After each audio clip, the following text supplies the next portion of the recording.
जय हिंद। तुर्की और भारत के रिश्ते इन दिनों खास तनाव में है। तुर्की ने हाल ही में भारत के खिलाफ कुछ कदम उठाए, जिसका जवाब भारत ने भी सख्ती से दिया है।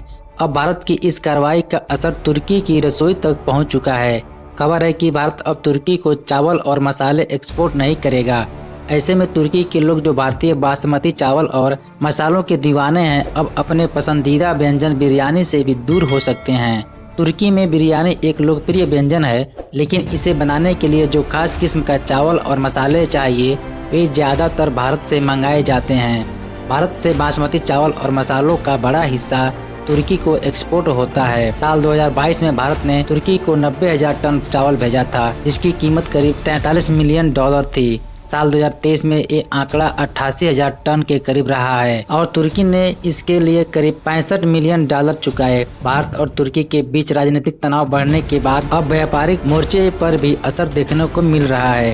भारत ने हाल ही में तुर्की की एविएशन कंपनी को देश के 9 एक्सपोर्ट से ग्राउंड हैंडलिंग का काम खत्म कर बाहर कर दिया। इसके बाद अब भारतीय व्यापारियों ने मिलकर यह तय किया है कि तुर्की को कोई भी सामान एक्सपोर्ट नहीं किया जाएगा। इसमें चावल और मसाले भी शामिल हैं। दिल्ली में हुई एक व्यापारिक मीटिंग में भारत के 24 राज्यों से आए व्यापारिक नेताओं ने एक सुर में यह फैसला लिया कि तुर्की के साथ व्यापारिक रिश्ते सीमित किए जाएंगे। अब भारत न तो तुर्की को चावल बेचेगा, न मसाले, और न ही तुर्की से कुछ खरीदेगा। यह सवाल लाजमी है कि अगर भारत तुर्की को एक्सपोर्ट बंद करेगा तो क्या उससे नुकसान होगा? इसका जवाब है नहीं। दरअसल भारत के बासमती और नॉन बासमती चावल की डिमांड दुनिया भर में बहुत ज्यादा है। भारत दुनिया का सबसे बड़ा चावल एक्सपोर्टर है और यूरोप, मिडिल ईस्ट, अफ्रीका समेत कई देशों में भारतीय चावल की जबरदस्त मांग है। हाल ही में भारत ने इंडोनेशिया को 1 मिलियन टन चावल एक्सपोर्ट करने की मंजूरी दी है, यानी तुर्की को भेजे जाने वाले चावल का विकल्प भारत के पास पहले से मौजूद है। साथ ही यूरोप के कई देशों में भी भारत ने चावल के एक्सपोर्ट के रास्ते आसान कर दिए हैं। भारतीय मसाले पूरी दुनिया में फेमस है। यूरोप और अमेरिका जैसे देश भारतीय मसालों के बड़े खरीदार हैं। भारत के मसालों की डिमांड इतनी ज्यादा है कि भारत खुद अपनी घरेलू जरूरतों को पूरा करने के लिए कई बार एक्सपोर्ट लिमिट लगाता है। ऐसे में तुर्की के लिए मसालों की सप्लाई रोकना भारत के लिए घाटे का सौदा नहीं होगा।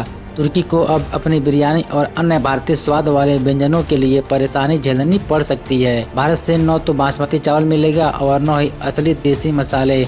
ऐसे में तुर्की के शेफ्स और खाने के शौकीनों के लिए असली स्वाद वाला खाना बनाना मुश्किल हो जाएगा। भारत ने हाल ही में कुछ खास चावल पर 20% अतिरिक्त एक्सपोर्ट टैक्स भी लगाया है।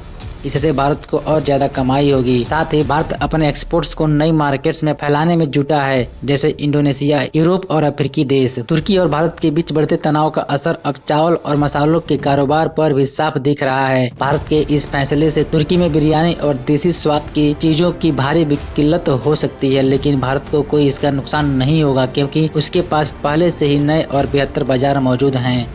अब देखना यह होगा कि तुर्की इस स्थिति को कैसे निपटता है। क्या वह भारत से अपने रिश्ते सुधारने की कोशिश करेगा या फिर किसी और देश से विकल्प खोजेगा? आपका क्या मानना है? क्या भारत का यह कदम सही है? अपनी राय जरूर कमेंट करें। वीडियो पसंद आया हो तो लाइक करें, शेयर करें और चैनल को सब्सक्राइब जरूर करें, ताकि ऐसे ही और जानकारियों से भरपूर वीडियो आप तक पहुँचते रहे।